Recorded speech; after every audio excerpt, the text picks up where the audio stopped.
Hi. Here with you today you have Hannah Frank, Lestat Peron, Christopher Villejas, and Jay Delano. We didn't know Anne Frank personally, but we had the opportunity to learn about her life and depict her thoughts while reading her diary. Anne was a daughter, a sister, and a friend to many. During March 1945, she was murdered in a German concentration camp.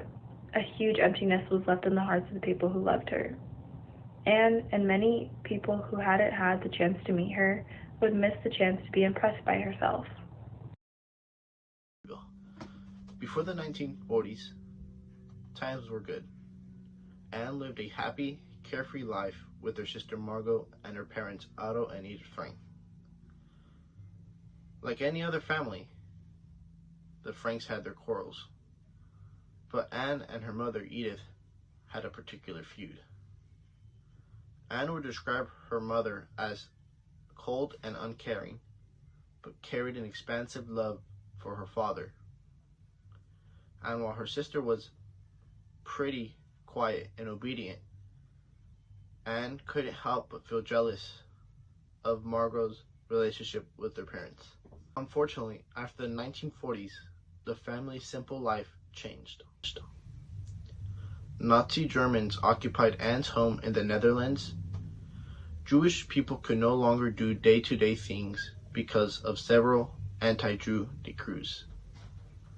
Otto ordered his family into hiding at a place called the Secret Annex. Later, Fritz Pfeffer and the Van Pels, Herman, Auguste, and Peter would join them.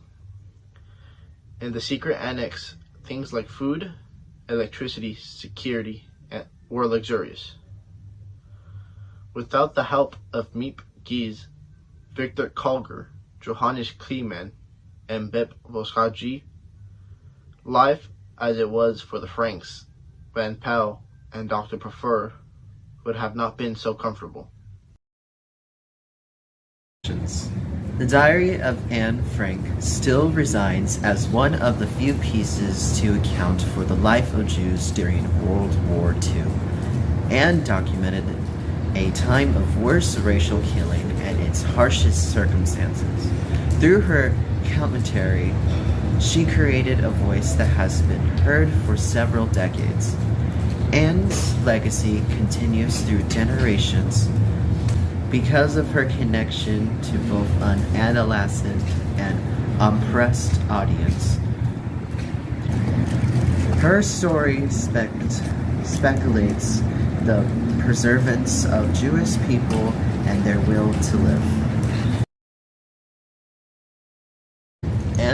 Anne Frank eventually was Jewish, but she was not as devoted as her mother, who would pray much more. Anne would mention God in her writings, but also felt that her mom wanted her to be more religious than she actually was. Despite this, Anne seemed open to experimenting with other religions, as she was curious and willing to read from religious texts like the New Testament. While Anne and her mother held a heavy relationship, she went through her years in the annex with a rare, optimistic attitude that could not be tainted. She continued searching for identity and existence despite the horrors of the war and the contempt around her. When we met Anne Frank, she was only a 13-year-old girl with big emotions and a mouth that did not stop, and a naivety suitable for that tender age. She was extraordinary in her hopefulness and confidence. At the same time, she was just ordinary.